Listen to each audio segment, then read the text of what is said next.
另外，伫初九的时，有一个中国退伍的军官驶船冲到淡水河口，引起国安的危机。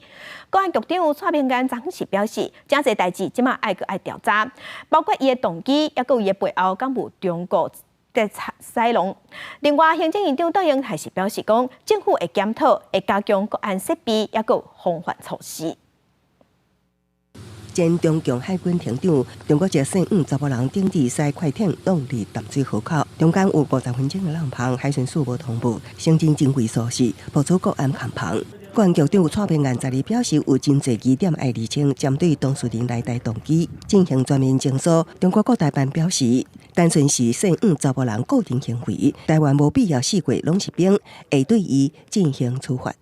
那从国安的角度来讲，我们不能够排除任何的可能性，特别应该要针对当事人的来台的动机，以及背后有没有中共的操作来进行进一步的了解。检过开始约8600多万，建立全方位无死甲感情的环岛智慧型环制监控系统，说好一人一艇顶岛上环，流轨质疑独显海防监控做无好。姓吴查某人也对作战参数、海上油料来台所需要时间甲路程拢有充分了解。那背后有中共指导，代表强军掌握咱国国安的看法。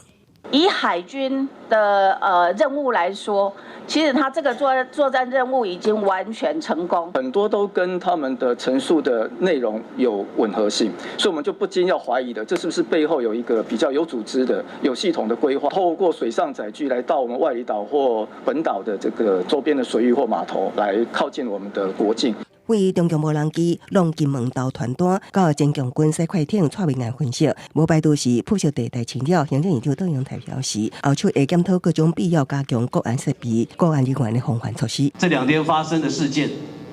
我们已经深深感觉到国人对像淡水被渔船入侵事件大家的忧心。除了希望你们不气不馁、再接再厉之外，